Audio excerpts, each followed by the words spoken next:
Hey guys, welcome to Fault Milestone 1. This is a visual novel that I got, I want to say a month ago, but I completely forgot about it because I could never remember the name of it. And I wanted to record it for the longest time, but like I said, I forgot what it was called. So, also the intro to this is extremely fast, so I'm going to try to read it as best I can. So, without further ado. In the time of yore, humankind had discovered mana, a naturally occurring energy resource long pulsed throughout the culture of this world. Humankind utilized mana. A hunter could use pyrocraft to kill and cook their prey. Apothecary could use aquacraft to increase the potency. There also existed manacraft, which are hereditary, unique only to certain individuals. Okay, I was able to read that one. Why is it so existing on this one? The Path Down. The Path Down uses mana as a medium to transfer the memories and experiences of the present ruler to the future heir of the throne. Humankind would deem those in possession of hereditary manacraft to be monarchs. The propagation of the old king's wisdom through Path Down was evidence enough to cement a country's reputation as a formidable manacraft monarchy. Centuries ago, hell-bent on expanding their sphere of influence, the manacraft monarchy started a period of exploration. Even the great seas were no match for their ambitions. The populace's survivals drove one monarchy to expansion, stagnant economy the reason for another, ambition drew many others.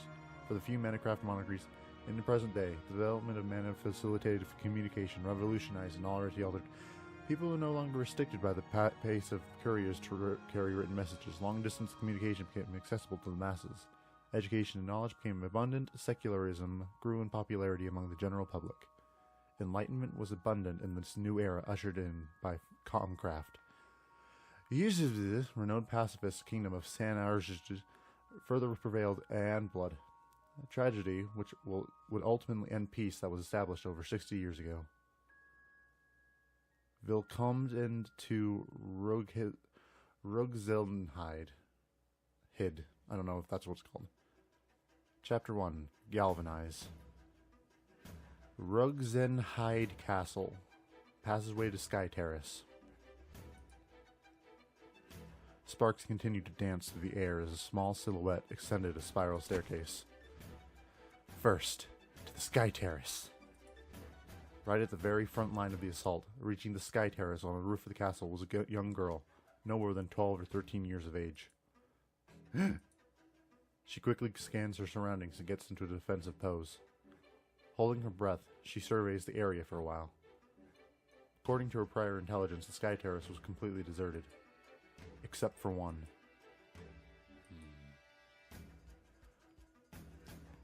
I'm gonna try to girl voice. Don't think badly of me.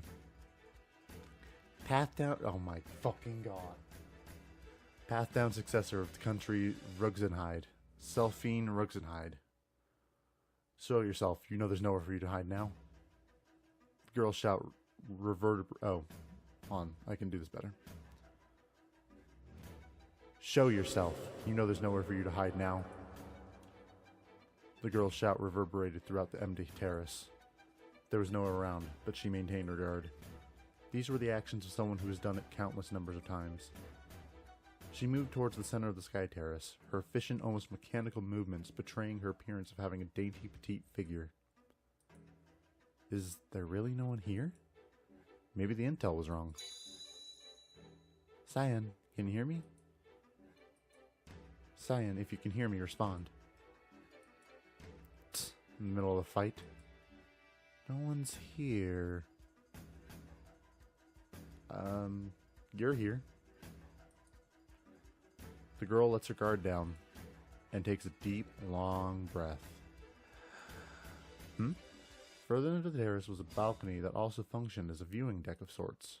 It was designed to overlook the town around the castle, and there, a large wooden dining table was situated in the middle of it. The table was furnished with an ornately woven tablecloth. It was surrounded with heavy, solid wooden chairs, and atop it were numerous intricately made ornaments. The table and all its amenities were works of art. Every object from the dining table to the decorations strategically placed throughout the Sky Terrace screamed of wealth. Something crosses the girl's mind as she sets the chair at the head of the table upright and sits her small frame onto it. Oh, is she going to pretend she's a princess? For a moment, she's taken aback by it all. It was truly the height of luxury. The impressive scenery from the head of the table is something she couldn't have even imagined seeing, having grown up in such meager circumstances. Oh, she's just enjoying the idea of being wealthy. Slam! In a display of terrible manners, she rests both her feet on the table and reclines against the chair, slowly closing her eyes.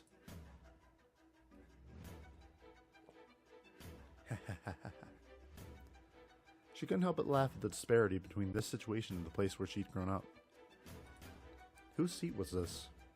Under what lucky star would you have to be born under to be granted the privilege to seat yourself on a chair like this? Well, not that it mattered. This chair was now no one's. Just like how this crumbling castle was to be no one's as well. I'm sure it'd feel wonderful if I could have a meal on a table like this. From the balcony created to look upon the town below, the girl gazes at the townscape set ablaze. So, I think we're set in the middle of like a coup? That's probably what's going on. The perfect view. Just perfect. This is just stupid. After her rather mindless soliloquy, she gets up off her seat. Then, well, hello, girl. You came out of nowhere. Oh, I just noticed. They're slightly colored in blood. They're cloaks. Another girl appeared from the door that she had broken through just earlier. Miss Marichal. The girl addressed as Marichal waved her hand in a yo pose as if she was joking. Coco. Coco? Oh, Mahari. Okay. Coco, you like chair? Sitting? The same girl posed this question to a partner in a rather broken speech. No, not really. As always, she doesn't have a shred of tension in her. So Coco thought, keeping it to herself. Marichal. In terms of age, she and Coco were not far apart. In contrast to Coco's rather belligerent look, she looked to be a sweet little girl who had no place in this miserable battlefield like this. However, a great many have been deceived by her innocent looks. Their blood that now stained her dress certainly stood out. I'm surprised you can just waltz around with that like that with all that's going on. An imaginary question mark appears on top. Marshall. She didn't understand why Coco was so astonished. No reason to rush. Yeah? Yeah? I mean, it's just, murdering your royal family. It's not like you need to hurry up or anything. Of course you'd rush, just walking around with all this is going on. The castle was filled with the smell of smoke and blood. Screams and explosions continued to roar throughout.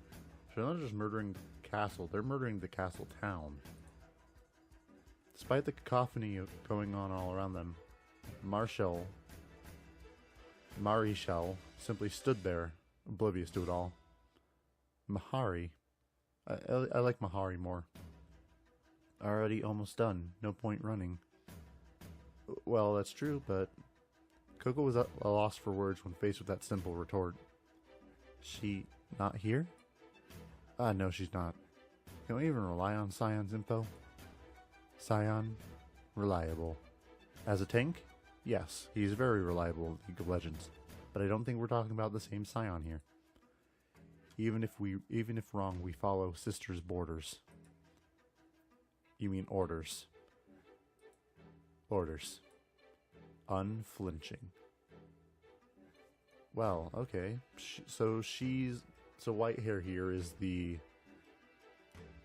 cool type to be like, not to think about things logically, but at the same time managing to be very logical.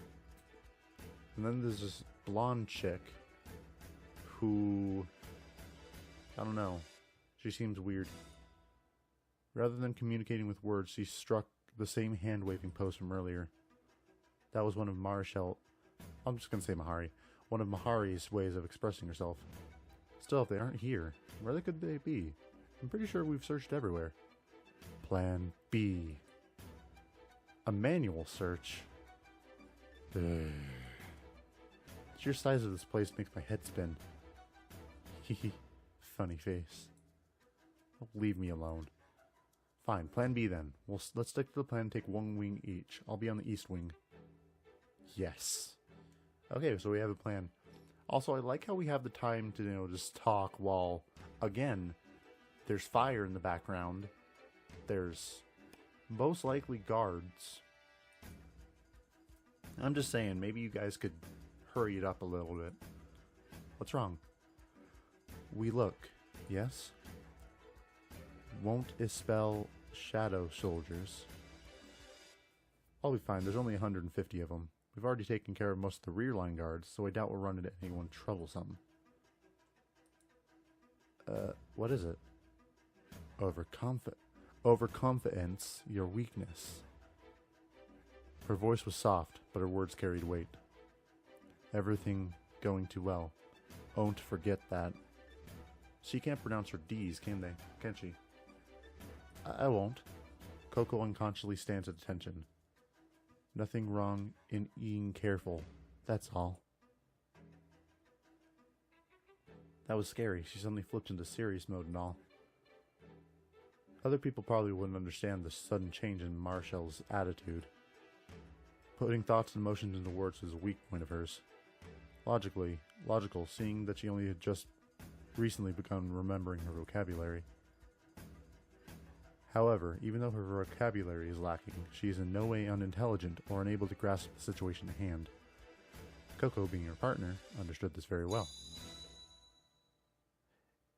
Hello. Coco, can you hear me? Ah, Sian. I hear you. How's it going there? You done fighting? The third floor downwards has all been committed. I don't know what you mean by committed, but okay. As long as people don't start raining down from the sky, no one else should be able to get into the castle. Oh, and get a load of this. Really, the last two guys I just killed, they were such pushovers, it kind of ruined the moment. Like I get more of a thrill from dreaming in an afternoon nap. Oh, wait. I read that wrong. She said, she's the stereotypical girl, like, I'd get more of a thrill from dreaming in an afternoon nap. Fucking kill me. Coming from someone who's personally said to just keep guard. Can't really complain if you didn't volunteer to head up to the front lines instead. So how are things going on your end? Ignoring me, huh? Oh, right. This place is totally empty. You've got some explaining to do here. You sure the princess is in Sky Terrace? Absolutely. If she isn't around the balcony, then she's got to be somewhere on the top floor. Cart her, why don't you? Ugh, looking around is such a huge pain. It's so tiring. You sure are lazy for someone so young. I don't want to hear that from someone who volunteered to shore up our defense. Quit complaining and just get to looking. We're already on the home stretch. I wish I could do better voice acting, but I'm actually god-awful at it. Get off my back. Really, though, this whole thing sure was a breeze, eh? Rosenheids. I don't know how to pronounce that. I think it's Rosenheid. That might be what it is. Rosenheid's the center of the Alliance and all. Is it supposed to fall this quickly, this easily? Well, Miss Milano's planned it out this much, and she's even taking part in it, too. Well, let's be honest here. It's probably mostly because of the latter than anything else. What, you mean we could have gotten all this far without the help of the Shadow Soldiers? No, that's not it. Considering Miss Milano, I bet she could probably take down an entire country or two. So, why are we... Well, I'm not going to say why are we setting up this world this early on, because that's kind of important, but... We're playing from the aspect of the villains, I guess. And that's kind of weird. Anyways, I bet she could probably take down an entire country or two. If I had to describe her with a single word, it'd be cheater. You got a point. Anyways, I'll get back to committing the entire castle's interior. Good luck with the search. Yeah, see ya. Between Miss Marshall and Sion, why isn't there anyone who's feeling more any tense than I am? Now you've totally lost my drive, too. Damn it. Just as she finished her call... Oh, shit. What? Huh? Coco's staff was made from a metal alloy. It was made to prioritize lightness, but metal is still metal. The swing from any old sword would certainly nick it, but there's no way it could slice through it so cleanly. What was that? There's something stuck to the wall. An invisible knife? A blade of ice? Or perhaps some kind of illusion using craft. In any case, it doesn't change the fact that there was some kind of unknown threat. Who goes there? Show yourself. Hello. Out of the darkness emerged yet another girl, because, much like most visual novels, this is entirely composed of lesbians. One of the retainers, perhaps. She's wearing a formal-looking outfit with her entire body wrapped in a purple cloak. However, what first caught Coco's attention was the badge shining brightly on her collar. That badge served as proof of the individual's rank as a crafter. Duel. It's time to... No. The title of Duel Crafter is only granted to those who have mastered 2 of the 4 types of mana, Pyro, Aqua, Terra, and Aero. But the girl standing before Coco could not have been more than 20 years of age. She was likely in her late teens. To become a duel crafter at 18, 19 years of age was quite a remarkable feat. Ratona Rain Vasta. Papa de Bupi is Rain Vasta. You know, I think this is like set in a German fantasy setting. She's the last descendant of the Rain Vastas who have served as the royal family's guardians generation upon generation. But Coco had no way of knowing that. Where'd you come from? Okay. What is your objective? Why are you going after Princess Selphine? Huh? Let's get one thing straight here. This attack of ours is completely in our control. Whether you all live or die, that's up to us to decide. Bullshit. Do you understand? The only thing you can do is stare back at us and answer every question we've got. Oh, well, if you want to die, then that's another story. Very well. Ah, right. Seeing as how you're dressed, that means you're one of the servants here, right? You happen to know where Selphine is. And what if I do? Serious? All right, I'll cut you a deal. You tell me where she is, and I won't kill you. I see. And if I say no? Ooh. Are we going to get a fight scene? Kill. Kill each other. Do it. Oh, well, if you don't tell me, then I'll kill you. I suppose that makes things nice and simple, doesn't it? So that's what you're getting at. You've been trying to make a fool of me this entire time, haven't you? Right now, with the way things are going, are you just so scared that you've completely snapped? Ratona, just talk, please. And where'd the music go? You're getting on my nerves. Talk smack to me one more time and I'm seriously going to kill you. Princess. Oh, there's the music. Thank you, orchestra. It's Princess Selphine, you disrespectful brat. We've come to find Jack Sparrow. Captain Jack Sparrow. Ratona had been trying to play cool and collected, but there was a slight rage in her eyes. I don't know what you wish to accomplish by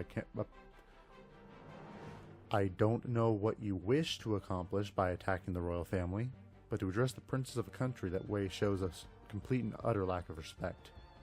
Such brazen behavior shows that you lack in morals as well. Nani? Enough talk. Have at you. They'll only steer us into conflict regardless. So let me teach you rules of my own. Didn't you hear a single word that I said? What, you want to fight me at a time like this? You completely forget about the fact that she, scared the living piss out of you. Or what, just because you're a duel you think you can take on anyone? Are you an idiot? You have absolutely no common sense at all. A title like that doesn't mean squat outside the Alliance. En garde. Whoa. No. Is that... glass? A glass sword? You really expect to fight me with one of those? So it is. What of it? Why do you have a glass sword? That's kind of weird. You're holding... You're nothing more than a glass worker. An artisan crafter. You seriously think you can put up with me? Enough, you little brat. You're nothing but talk. I swear, you've called me a little brat again and again. Probably because you're 12, but that's just me. Stop treating me like a kid, or you're gonna get what's coming to you. Why isn't she attacking? Is she stalling for time? Hell if I know who you are, but I don't have time to deal with the likes of some stupid artisan crafter. Clack clack. As Coco continued to scream at the top of her voice, she knocked the tip of her staff against the ground, causing a triangle just large enough for a human to appear just beneath Ratona's feet. What? A ranged attack, so she's not a battlecrafter. I'll kill you with a single hit. Die, triangle incineration. Oh. Bless! In a split second, a column of fire roars from the triangle towards the ceiling. Too slow. Hello. Ratona circles around Coco's rear and makes contact with Coco's back.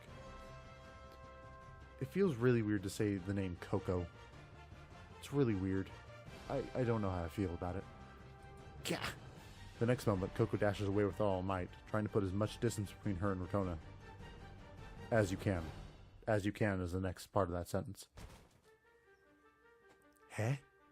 She quickly checks her back to assess the wound, but... Huh? It isn't cut.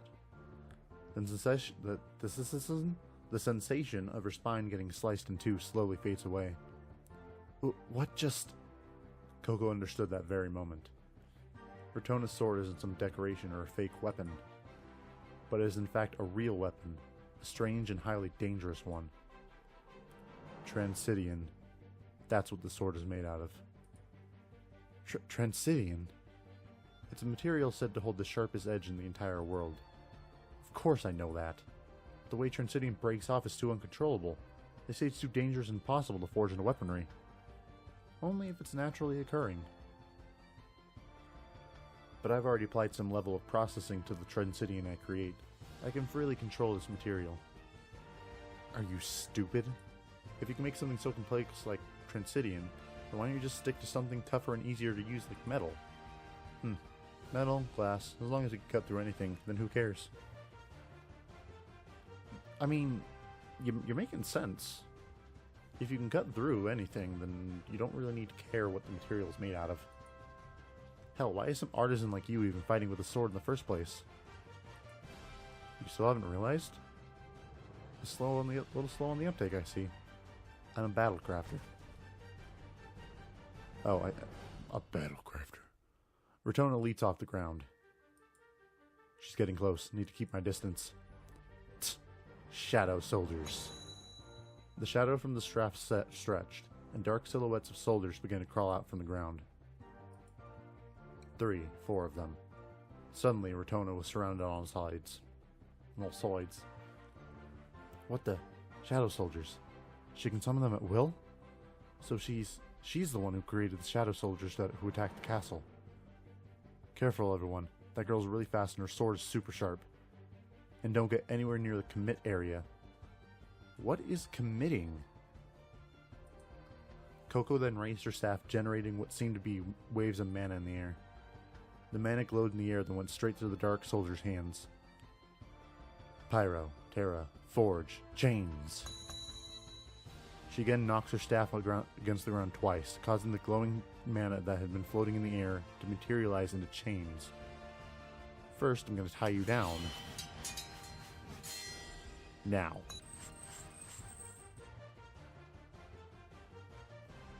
Wow, my computer's actually freaking out from that.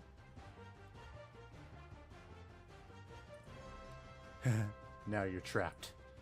You and your stupid acrobatics. This is the end for you. Coco and the Shadow Soldiers had Rotona tied up in chains, surrounded. And then... to be continued.